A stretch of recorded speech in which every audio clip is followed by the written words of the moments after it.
প্রশ্ন যখন শ্রেষ্ঠত্ব অর্জন, ক্যাডেট কলেজগুলো তখন সেরাদের সেরা। 2025 সালে দেশের ক্যাডেট কলেজগুলো থেকে মোট 589 জন এইচএসসি দিয়েছে। এর মধ্যে 2 জন ছাড়া 587 জনই জিপিএ 5 পেয়েছে। কেউই ফেল করেনি, পাশের হার শতভাগ।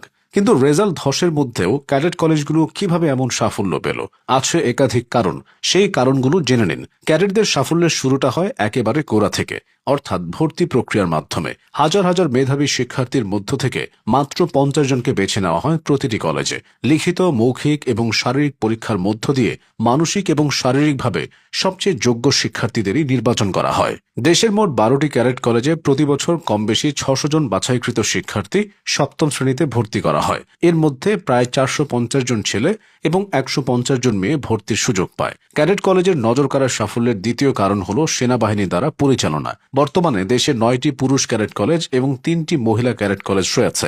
কলেজগুলো বাংলাদেশ সেনাবাহিনীর তত্ত্বাবধানে পরিচালিত হয়। তাই এসব কলেজ নিয়ে কখনো দুর্নীতি বা কোনো প্রকার অনিয়মের খবর আসে না। প্রত্যেকটা কাজের স্বচ্ছতা ও জবাবদিহিতা থাকে। এদিকে সেনাবাহিনীর পরিবেশে নেতৃত্বের গুরুত্ব অত্যন্ত বেশি।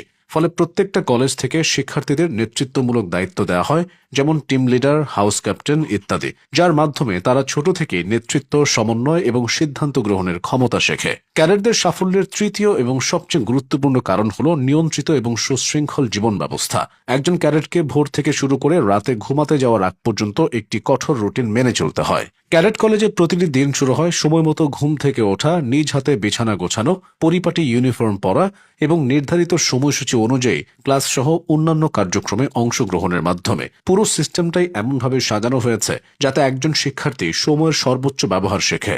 মোবাইল ফোন, ইন্টারনেট এবং বাইরের দুনিয়ার অপ্রয়োজনীয় সব কোলাহল থেকে দূরে থাকায় শিক্ষার্থীরা তাদের পড়াশোনায় পুরোপুরি মনোযোগ দিতে পারে। ক্যাডেট কলেজগুলোর সাফল্যের চতুর্থ কারণটা হলো তাদের একাডেমিক কাঠামো এবং শিক্ষক মণ্ডলী। এখানে প্রতিটি ক্লাসে শিক্ষার্থীর সংখ্যা থাকে কম, ফলে শিক্ষকরা প্রত্যেক শিক্ষার্থীর প্রতি আলাদাভাবে নজর দিতে পারেন। ক্যাডেটরা যে হাউসে থাকেন সেই হাউসের প্রধানকে সাধারণত হাউস মাস্টার বলা হয়। তিনিও শিক্ষার্থীদেরকে বাড়তি নজরদারিতে রাখেন।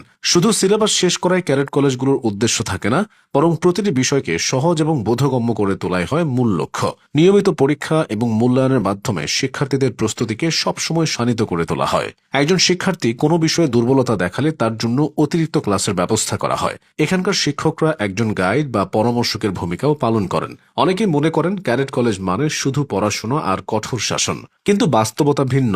এখানকার শিক্ষার্থীদের পরিপূর্ণ মানুষ হিসেবে গড়ে তোলার জন্য সহশিক্ষা কার্যক্রমের উপর বিশেষভাবে জোর দেওয়া হয়। খেলাধুলা শরীরকে সুস্থ রাখে, যা মনকে সতেজ করে এবং পড়াশোনার চাপ কমাতে সাহায্য করে।